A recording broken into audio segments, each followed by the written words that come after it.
Assalamualaikum warahmatullahi wabarakatuh. Perkenalkan, nama saya Mega Silvia, mahasiswi setia Khas Al Jailani semester 4 dengan NIM 22301018. Potensi ekonomi kreatif adalah nilai ekonomi yang sangat penting, tapi ada juga manfaat sosial dan budaya yang harus dipertimbangkan oleh pembuat kebijakan ketika mempertimbangkan cara terbaik untuk mendukung industri kreatif. Kegiatan ekonomi adalah subsistem kehidupan masyarakat. Untuk memahami bagaimana aspek kehidupan ekonomi, perlu untuk menghubungkan variabel ekonomi dengan bagian lain dari kehidupan masyarakat. Menurut sebuah studi PBB yang diterbitkan pada tahun 2008, daripada dibatasi untuk negara-negara industri dan pasca industri seperti Eropa dan Amerika Utara, peningkatan pesat dalam industri kreatif dan budaya dapat ditemukan di setiap benua, dari utara ke selatan sebagai akibat dari globalisasi. Sebagai hasil dari interaksi antara kreativitas, budaya, ekonomi, dan teknologi, kemampuan itu menciptakan dan mengedarkan modal intelektual dapat menghasilkan uang, pekerjaan, dan ekspor, sementara juga mendukung inklusi sosial, keragaman budaya, dan pembangunan manusia. Ekonomi kreativitas baru mulai mencapai itu ketika datang untuk membangun identitas yang berbeda untuk negara yang lengkap dan membuatnya menonjol di pasar global. Banyak negara menyadari nilai industri kreatif yang menggabung budaya dan perdagangan. Secara global, ekonomi kreatif adalah salah satu industri dengan ekspansi tercepat, menurut UNCTAD dan UNDP. Uang, penciptaan lapangan kerja, dan pendapatan ekspor yang merangsang inovasi di sektor lain adalah semua faktor penting.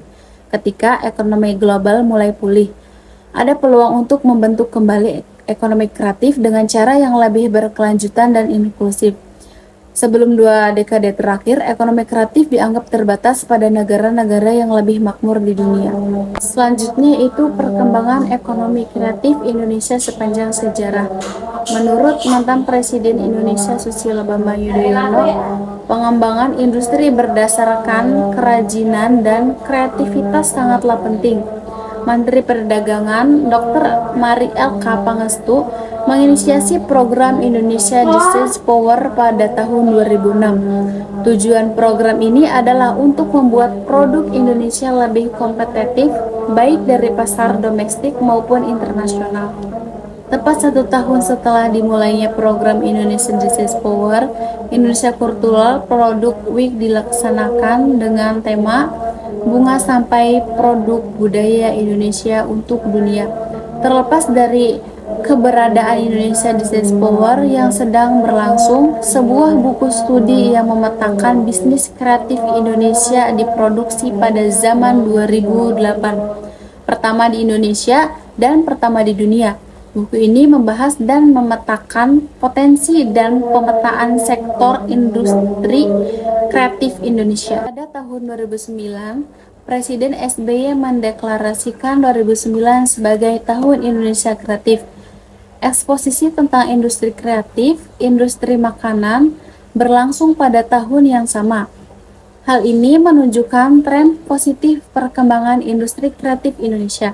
Ekonomi kreatif Indonesia didirikan pada tahun 2010 untuk memberikan informasi kepada masyarakat Indonesia tentang pertumbuhan ekonomi kreatif negara.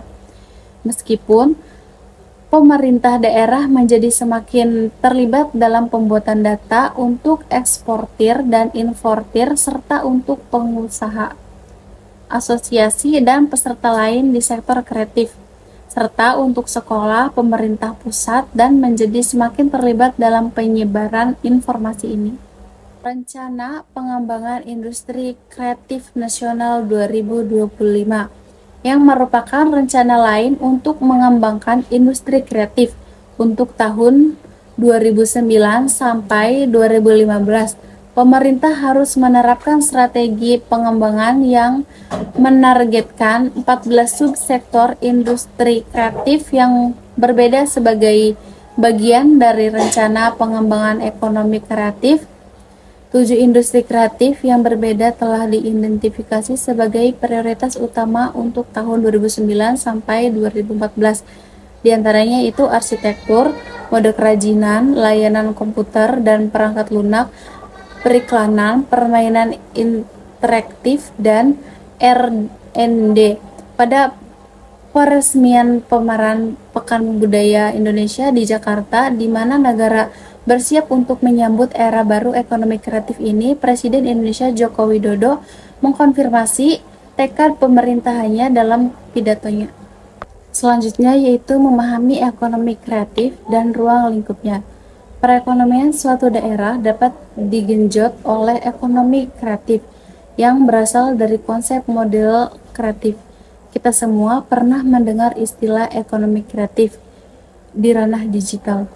Selanjutnya itu menurut Institute for Development Economy and Finance, ekonomi kreatif digambarkan sebagai proses penghasilan nilai tambahan sebagai hasil dan penemuan kekayaan intelektual dalam bentuk kreativitas, keahlian, dan kemampuan manusia.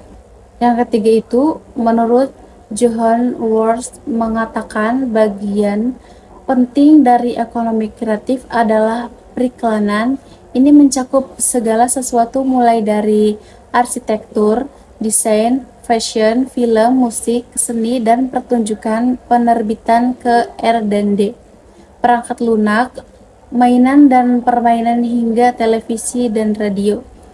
Yang pertama itu menurut Susilo Bambang Yudhoyono mengatakan ekonomi kreatif adalah ekonomi gelombang keempat yang merupakan kelanjutan dari gelombang ketiga ekonomi dengan orientasi pada kreativitas, budaya, dan warisan budaya dan lingkungan.